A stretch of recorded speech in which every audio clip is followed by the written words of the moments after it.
Go. Today's story has a very distressing and graphic plot twist at the end, and so viewer discretion is advised. But before we get into today's story, if you're a fan of the strange, dark, and mysterious delivered in story format, then you come to the right place because that's all we do, and we upload once or twice every week. So if that's of interest to you, please tell the like button you're going to upload on your YouTube channel 3, 4, even 5 times every week, and then knock it down to 3 or 4 times a week, and then 2 or 3 times a week, and then 1 or 2 times a week, and then go ahead and just don't post for 3 weeks straight. Jesus! Also, please subscribe to our channel and turn on all notifications so you don't miss any of our weekly uploads. All right, let's get into today's story.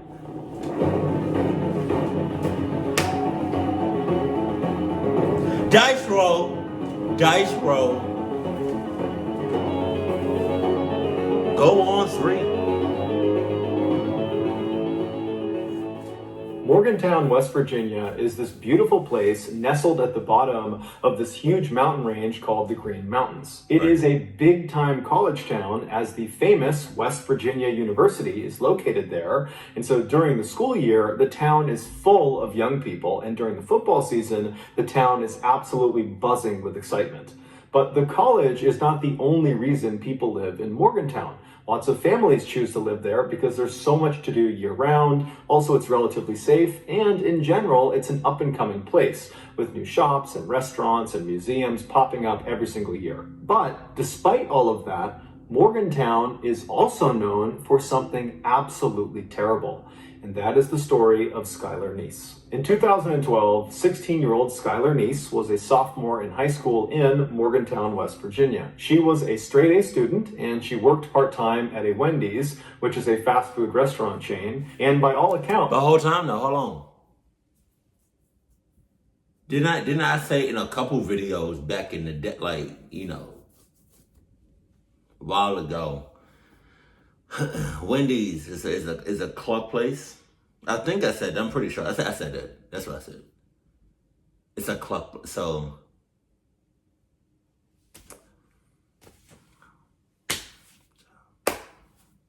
she worked.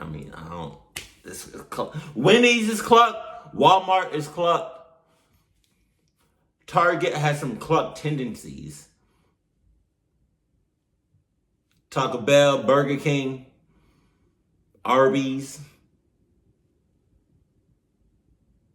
Chick-fil-A, yeah. Popeyes, KFC, Subway, Lowe's. Not Costco, though. Not Costco. BJ's, Home Depot. Like, it's a lot. But Wendy's is on that list. She was extremely well liked by her peers, her co-workers, and had many, many friends. She was the only child of Mary and David Neese, and they absolutely adored her. David, in particular, who was this big, burly man's man, he said that he spoiled his daughter rotten. The parents would say their daughter was full of love and life, and she was fiercely loyal, and at times, she could be absolutely hilarious. One of Dave's fondest memories is when Skylar was a very young girl, he was home taking care of her by himself. And that morning, as he's looking after her, she asks him if he will participate in one of her trademark tea parties. And so David, the ever-dutiful father, walks over and says, "Of course, I'll participate in your tea party." And he sits down in this little tiny pink chair, and his daughter, who's got her ballerina tutu on, she's across the table and she's all smiles, and she sits down in her little pink chair, and she hands him this little plastic teacup. And so he takes the teacup and he sees there's water already inside of it, and so he sips the tea inside of the cup, and he says, "Oh, it's so good, honey, you did such a good job brewing this tea." And Skylar is just blushing. She is so happy and so thrilled that he liked her tea. Later that night, when Mary came home from work, she goes to her husband Dave and says, "Hey, how did it go? How was it looking after Skylar today?" And Dave would tell her about all the things they did, including their big tea party, and he would tell Mary that, this time she actually put water inside of the teacup, so it was actually like a real tea party. And Mary stops him and goes, "Dave, Skylar's not tall enough to reach the faucet. How could she have put water inside of those cups?" And it turned out Skylar was using toilet water to fill the teacups.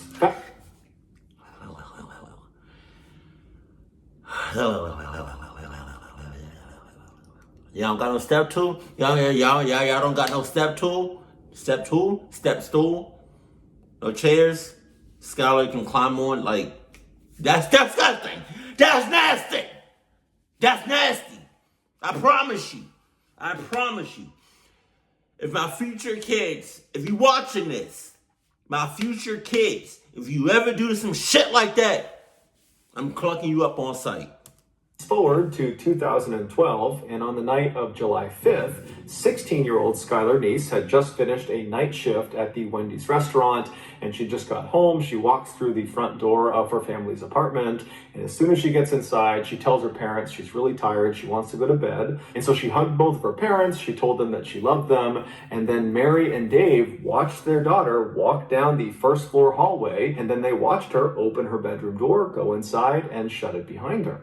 The following morning, Mary and Dave both had to work, so they were up early, and Skylar was not up. She was still in her bedroom, her door was still shut, and so they assumed she was just going to sleep in. And so Mary and Dave, they make breakfast, they're chatting, they're kind of doing their morning routine, and then when it was time to go to work, they decided, let's not bother Skylar, she worked late last night, let her sleep in. And so the parents, they leave without seeing or talking to their daughter. Later that afternoon, Dave would come home early from work, and he gets to the apartment, he goes inside, and it's quiet. Now, Mary was still at work, but Skylar, at this point, really should not have been asleep. It's like 2 or 3 o'clock in the afternoon, and so he's thinking, she's got to be up around here somewhere. And so he yells out to his daughter, hey, I'm home, where are you? What are you up to? But there was no response. It was just silent. And so he walked down the first floor hallway towards his daughter's bedroom, and he saw the door was still shut. Now, she only kept that door shut when she was sleeping, and so he's thinking, okay, I guess she must still be asleep. This is really late in the afternoon, so, I'm going to knock on the door and see if she's okay. And so he knocks on the door and says, hey, Sky, it's late in the afternoon, you got to get up. But there was no answer, and when he listened to the door, there was no noise coming from the bedroom. And so he thought that was pretty weird, and so he knocked a few more times, he yelled out a few more times, and when there was no response, no answer, no sound, he opened the door up, and when he looked inside, Skylar was not in there. Now, Dave was thinking to himself, I don't think my daughter told me that she would be gone today, or at least not right now. And he's trying to think, did she say something? Was she meeting someone today? And he couldn't think of it. And so he just pulled his phone out and he called his daughter, but she didn't pick up. So he called his wife, Mary, and Mary's at work, and Mary picks up, and Dave asks her, hey, have you seen Skylar, or do you know where she is right now? And she would say, no, I don't know where she is. Maybe she's out with one of her friends. And so after Dave hung up the phone with his wife, he wound up calling one of Skylar's very closest friends. Her name was Sheila, and she had known Skylar since they were in second grade. They were practically inseparable, and he had a good relationship with Sheila. And so he just calls Sheila, and he says, hey, I haven't seen Skylar. She's gone right now. Do you know where she is? And Sheila would say, no, I'm sorry, I don't, but I did talk to her last night, but there was nothing unusual about our interaction. It was just normal texting about, normal stuff. And so Dave said, okay, thank you. Well, if you could, can you please try to get in touch with Skylar? And if you do get... That morning, the parents left for work.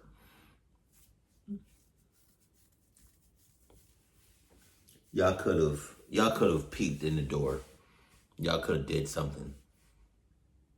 At least at the at the minimum, y'all could have peeked in the door, saw her, kissed her like on the cheek or the forehead or whatever, and then left. Y'all didn't see her at all. touch with her, please tell her to get in touch with us, or if you hear anything about her, please just let me know. After Dave hung up the phone with Sheila, he kind of stopped and just looked around his daughter's bedroom and thought, maybe there's some clue in here about where she's gone. And at first glance, this escalated kind of quickly. I'm not even gonna hold you. Like night and day. Nothing seemed out of the ordinary, but when he walked around her bed and was looking inside of her closet, he saw the mesh screen that should have been mounted on the outside of her window was in her closet. And he's thinking, why is that in there? There's no reason for it to be in the closet. And so instinctively, he just turns around and walks over to the window that this screen is supposed to be on. And when he looks down at the bottom of the window, he sees it's open, barely, just enough where you could maybe get your fingernails underneath the window and pry it open. And so Dave reaches down and opens this window all the way. And because there was no screen on this window, he just stuck his head all the way out the window. So his head is outside of the apartment. He's just kind of looking around, looking for some explanation of why this screen had been removed and put in her closet. And he got his explanation when he looked straight down and saw on the grass outside, just several feet below this window, because this is a first floor window, there was a bench, and the bench clearly had been moved there recently. For Dave, even though he had never heard of his daughter sneaking out of the house before and really didn't think that was something she would do, he's looking around thinking, okay, the evidence in her room and now outside of her room really indicates that that is exactly what she must have done the night before. She must have snuck out. But as he's processing this, he's also thinking, okay, well, if she snuck out of the house last night and then, snuck back into her room, why didn't she replace the screen on the window? And why didn't she close the window all the way? And then this morning, before she left to go wherever she went, why didn't she go outside and move the bench from under her window back to where it was supposed to go to avoid suspicion? Why didn't she do that? And then it dawns on him that his daughter must have snuck out the night before, but not come back yet. She's still out wherever she went. Dave was very concerned. However, he's thinking maybe there's a better explanation. Maybe I'm jumping to conclusions. Maybe she didn't sneak out. And so he calls his wife to kind of just talk with her and figure out what they should do. And they decide, you know what, this is concerning, but let's just give her a couple of hours to turn back up again. I'm sure she's fine. And so they... Wow! Hell nah! No, search party. 6 miles out. Or 60, I'm not taking no chances. Are you serious right now? Give it a couple more hours? Are you dead ass right now? Wow, that's crazy.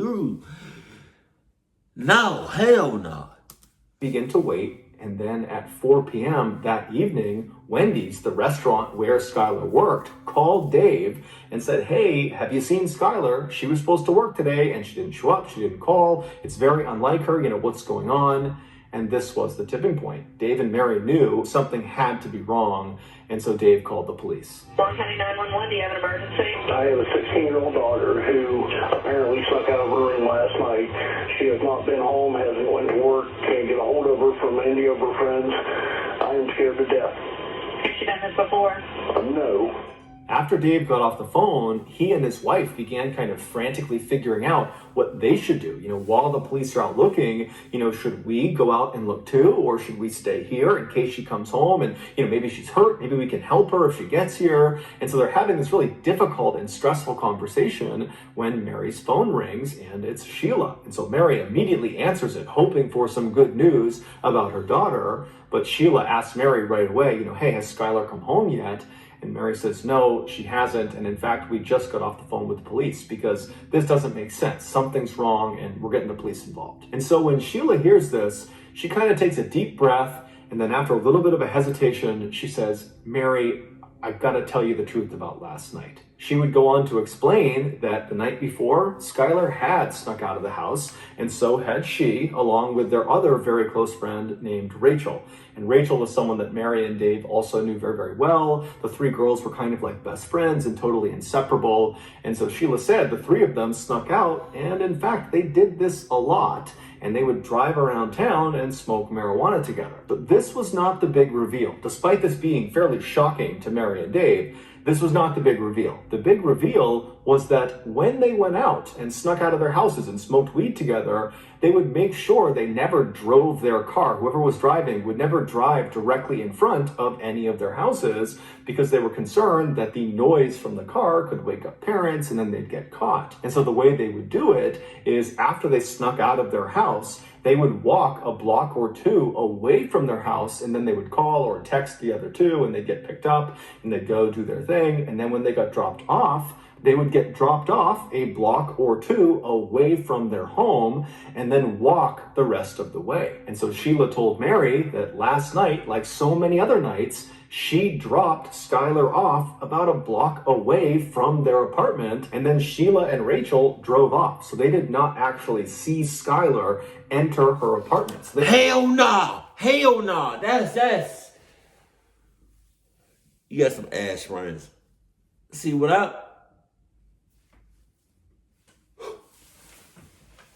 I'm dropping somebody off, right, whether it's a family member or a friend or co-worker, right, for the most part, 99% of the time, there's only been one time, but we're not gonna talk about that. But for the majority of the time, I make sure that I see them go into their house. Because shit happens.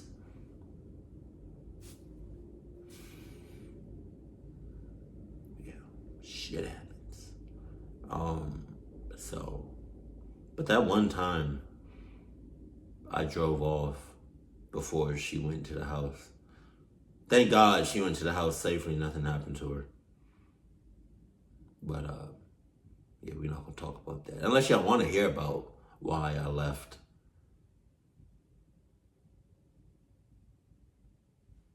But, for the most part, I make sure that the person that I'm dropping off enters the house nice and safe. They are ass. Don't know for sure if she actually made it home okay. And so this was obviously horrifying for Mary and Dave to hear, because it totally opened the door for their daughter to have been abducted during this walk from the drop-off point back to her apartment. And the street she was on was not well lit. It's the middle of the night. It's dark. She's potentially high on marijuana. And so it seemed like that was a very realistic thing that could have happened, as horrifying as it sounded. And so after Mary got off the phone with Sheila, she called the police and she updated them about what Sheila had told her. And then Mary and Dave met up with Sheila and Sheila's mother and began searching the immediate area around their apartment in hopes that maybe, she fell somewhere and she's trapped and she just needs to be picked up or helped in some way. But after searching for several hours and knocking on dozens and dozens of doors, nobody saw anything, nobody knew anything, there was no sign of Skylar. And so as this group is totally down, they don't know what to do, they feel totally helpless, they know the police are not looking for Skylar, but they want to do something and they don't know what to do. And that's when Mary remembers there is a security camera on the outside of their apartment building that is looking down at the road. And so right away, the four of them literally run back to the apartment building, they go inside, they find the security manager, they explain the situation, and sure enough, he pulls up the footage from the night before, and the footage they see doesn't make sense. Sheila had dropped Skylar off on that corner, kind of out of view of the camera, at around midnight. But at 12:30, so 30 minutes after she's been dropped off, you see this unknown kind of generic looking car pull up right in front of the apartment complex. And then Skylar comes running across the lawn, goes right up to the car, opens the back door, hops in the back seat, shuts it, and the car drives off. Even though this did not solve the mystery of where their daughter was, because they had no idea what car this was, who was driving it, or where they were going, Mary and Dave still felt relieved, because from their perspective, it seemed like their daughter had willingly got into this vehicle. This story is so clucked. I don't have kids. Right, but so with that being said, I can only speak on, I think I can only give advice or speak on what I know. You can't be with your kids all the time. I mean, you could be with your kids all the time, right? But I'm sure they would want some sort of freedom, some sort of time of their own, and in that time, I don't know why I'm stuttering, and I'm hungry, that's what it is. In that time of them having their own freedom and doing, whatever they want, God only knows what they're doing. For example, you drop your kids off at school or daycare or at work or at a friend's house or somewhere, right? And you don't know, because you're not there, you don't know exactly what they're doing. You dropped them off at school, you probably saw them enter the school, but they probably could have ditched 30 minutes after you dropped them off or whatever, You just don't know what your kids are doing 24/7. It looks crooked for some reason. Okay. You just don't know what they're doing. Just hope for the best, but prepare for the worst. That's just scary, though. They thought their daughter was like, just a loving, charismatic, great. I'm sure she is, or she was, I don't know. But you just don't know what your kid or kids are doing when you're not watching them, Even in the house, because I seen, like, even with the other Mr. Nightmare video where it was like the dad and the son is working together, and he needed some time off, months off, and he was just going in his room at all hours of the day. Come to find out, he was just building one of them joints where, like, it's like a big ass, like, sharp ass thing where you lay down and it decapitates your head or some shit like that. You just don't, like, I don't know how else to explain it, But that's crazy. That's ridiculous. It was. Whatever they were doing, she had gotten in on purpose, which meant she probably was not being abducted, which was their big fear. Over the next couple of days, the police analyzed this footage and tried to get information about this car, but the footage was so grainy, they couldn't do it. However, the police were telling Dave and Mary, hey guys, I'm sure Skylar is going to show up any day now. As much as you may not want to believe it, that your daughter is capable of running away, it is fairly common for teens to do that. They'll run away, and then, a couple days later, they'll pop back up. And so I'm sure that's what's going on with Skylar. She chose to get in that car, and so I'm sure she will choose to get back in touch when she feels comfortable. Or she's doing some clucked up shit to the max. She probably doing something totally different than what her parents are used to her, doing, and how she acts, when she's around. Your kids probably act totally different or some sort of different when they're around their friends, when they're around you, your parents, that's 2. When they're around, I think people act different when they're around certain people. They also act different when they're by themselves. I can't really talk and I can't really think right now because I'm damn hungry. I'm hungry, but I'm doing this. I don't want to eat,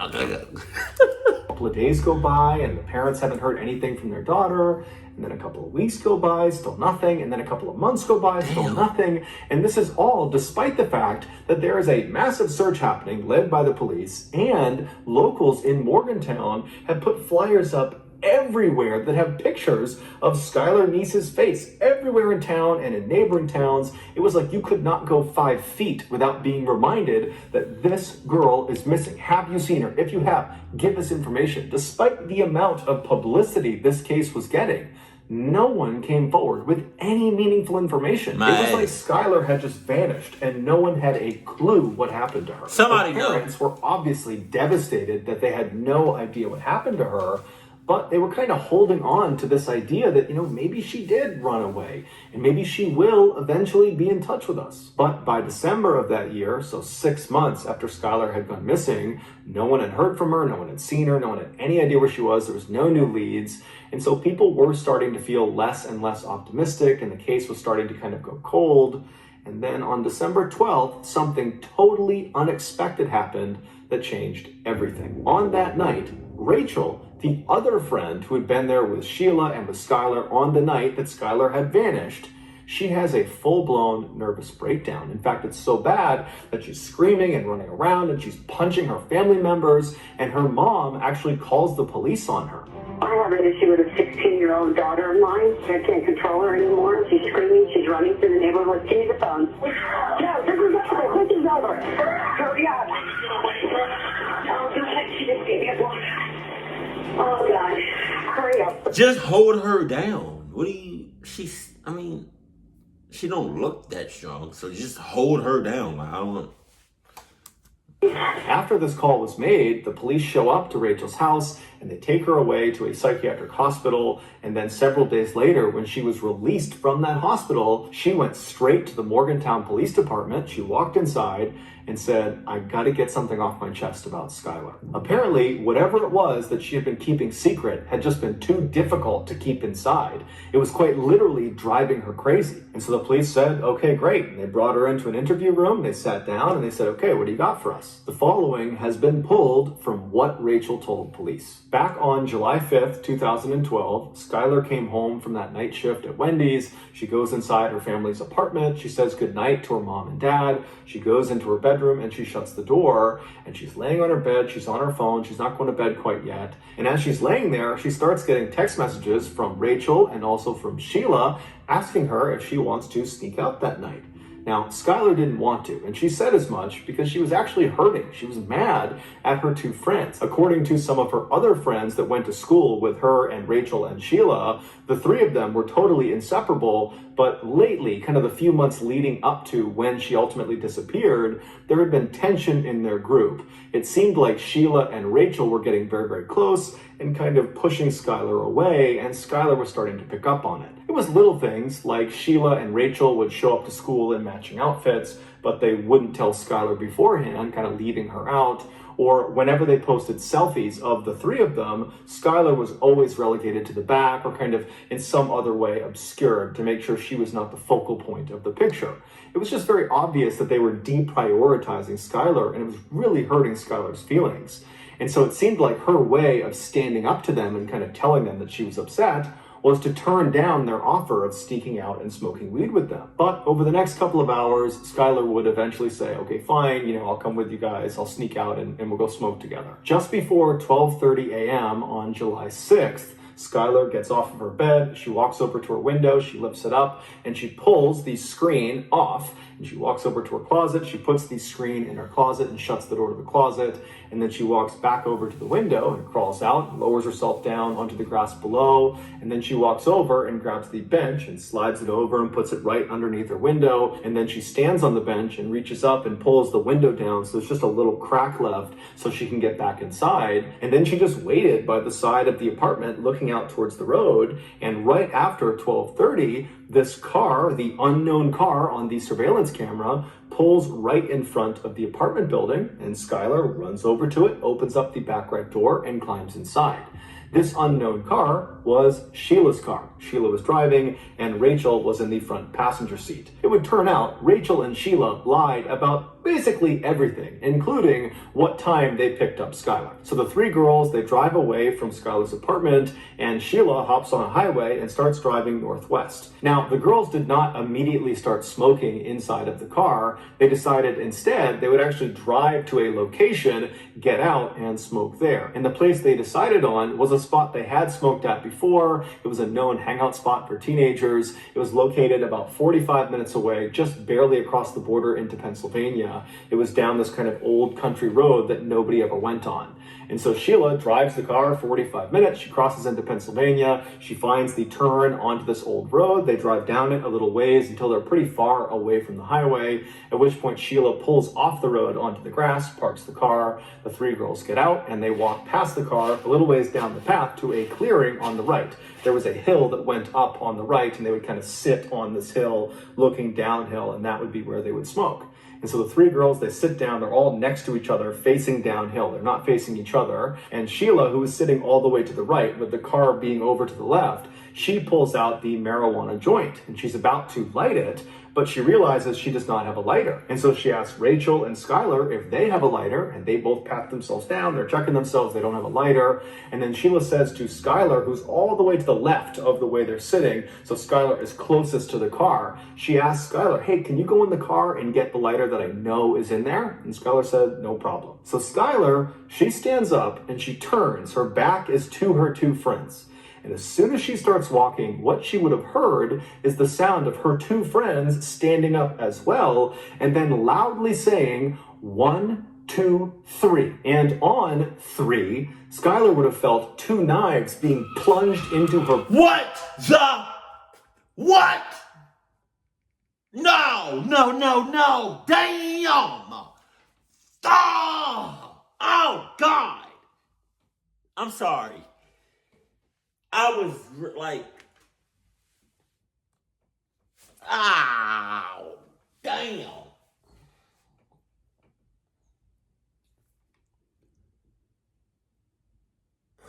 Sometimes, y'all know this, and this is one of them times, I put myself in these stories. So, I'm picturing myself as Skylar. Oh my God.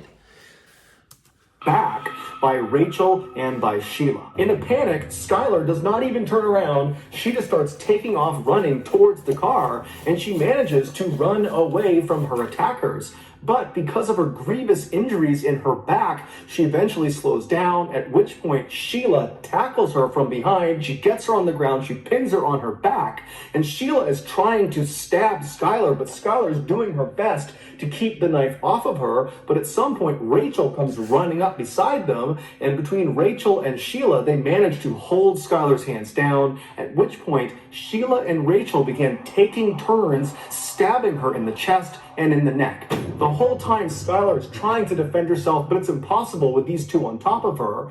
And at some point, she just kind of gives up and she says, "Why are you doing this to me? Why are you doing this to me?" But they don't give her a reason. They just keep on going. And eventually, Rachel stops stabbing Skylar, but Sheila doesn't. Sheila keeps on going until, quote, her neck stopped making gurgling sounds. And then once Skylar went still, Sheila stood up like it was nothing, and she and Rachel just walked away from her body back to the car. They went around to the trunk of the car, they opened it up, and inside was shovels, bleach, trash bags, rags. They had brought along a kill kit because they knew what they were going to do this night. And so they start by cleaning themselves off. They get the blood off of them and off of their weapons, and then they take the shovels and they walk a little ways off of the road, kind of into the woods, and they try to dig a grave, but it would turn out the ground was too hard. And so they abandon the grave idea and just grab Skylar's lifeless body and drag it just about 6 feet off of the road and kind of chuck it against a log. And then they threw boulders and sticks and anything they could on top of her body. They don't know if she's still alive at this point, so they're potentially dealing the fatal blow with these rocks and logs. They cover her up until she's totally obscured, and then the two girls just walk back up. They grab their shovels, they grab their rags, their bleach, they put it back in the trunk, they hop in their car, and they drive away. It would turn out Rachel and Sheila had been planning this for months. The reason? They didn't like Skylar anymore, and apparently it wasn't enough to just be mean to her and not include her in things. They actually needed to kill her. And so the entire night that they went out and snuck...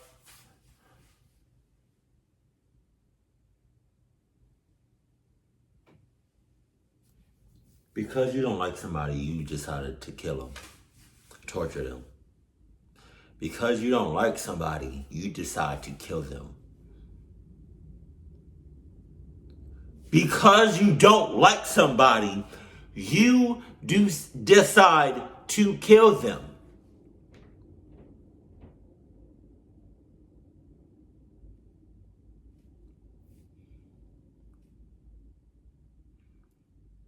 So not talking to the person isn't enough. Not making plans with the person isn't enough. Not associating yourself with the person in any way, shape, or form is not enough. You have to kill that person.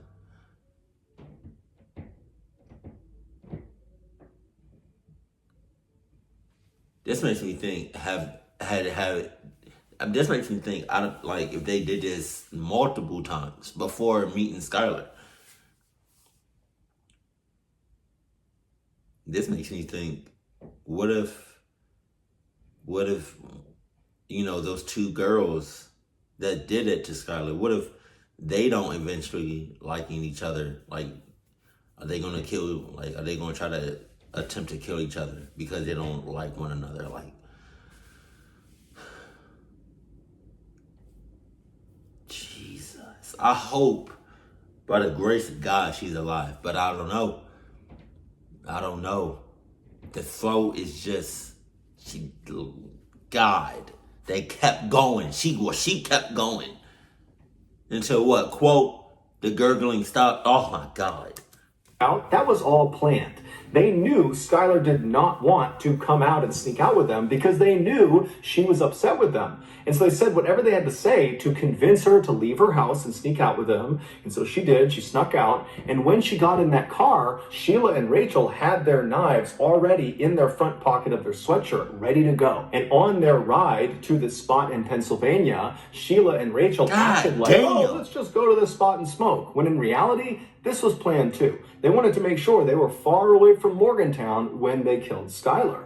And so when they got there and they walked down to their spot to actually begin smoking, Sheila and Rachel had intentionally not brought lighters, and Sheila had left a lighter in the car specifically so she could ask Skylar to go get it. Because the plan was, as soon as Skylar gets up to get that lighter and her back is to us, Sheila and Rachel had promised each other that they would count to 3 and then attack her. Ultimately, Rachel would be sentenced to 30 years in prison, but she'll be eligible for parole in 2023. And no, both of them cluckies, itches, life in prison without no chance of parole.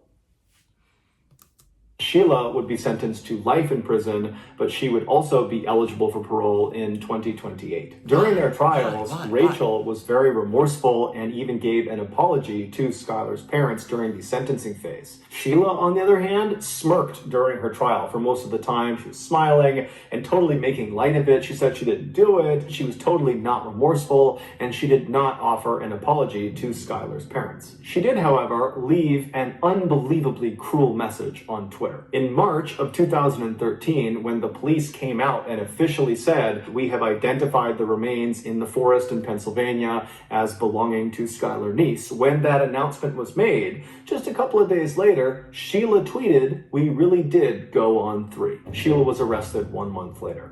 So that's going to do it, guys. If you got something out of today's episode and you haven't done this already, please tell the like button. You're going to upload 3, 4, even 5 times a week on your YouTube channel. God damn! 2 or 3 times a week, and then 1 or 2 times a week, and then abruptly just go absent for 3 weeks straight. Also, please subscribe to our channel and turn on all notifications so you don't miss any of our weekly 1 or 2 video uploads. We are now selling merchandise like flannels and hats and sweatshirts and all sorts of stuff. If you're interested, go to shopmrballen.com. If you want to learn about upcoming deals and promotions for our shop, go to our shop's Instagram page. The username is shopmrballen.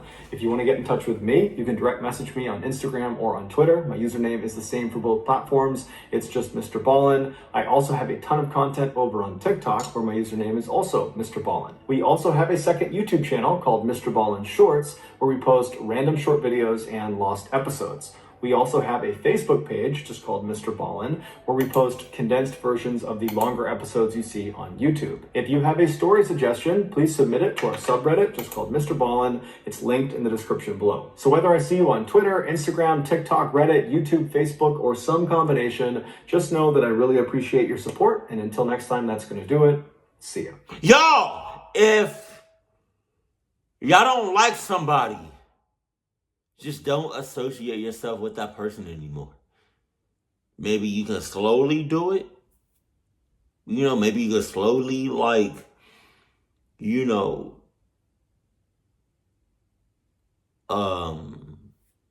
hanging around that person or associating your person. Okay, I'm hungry. Maybe you all, if you don't like somebody, maybe you can slowly just distance yourself from that person or persons you don't like. Or you can do it immediately. You know? You don't have to kill somebody just because you don't like them. Sheila was crazy as fuck. Rachel also, she had crazy tendencies, but Sheila, but I don't. The one that was smirking, that didn't give a cluck. It's something wrong with her. She needs to be. Why? I don't understand why. But let it be a black person. Yeah, I'm doing it. let it be a black person or any other race, they would have gotten either the death jump or life in prison without no chance of parole. They both murdered her in cold blood. That's life in prison. Off bucks. What are you talking about? America is it's a lot of problems with America. But one of them is they racist as shit.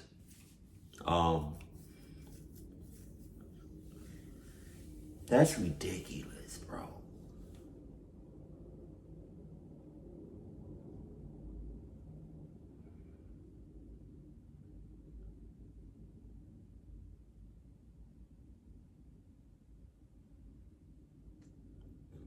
It was crazy. Like, also, I mean, what's her name? The girl that got killed. She noticed. She noticed the signs. So for me, if I notice somebody don't like me, I'ma just, I notice the signs and I'm gonna take those signs into effect. I'ma just slowly just distance myself and slowly not associate myself with the persons that don't like me or showing no interest in me anymore. Like, if you're putting in less effort, then why, like,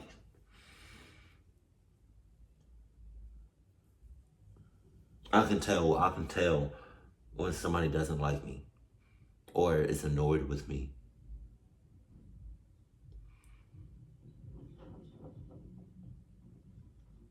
But I'm not going to change my ways because somebody doesn't like me.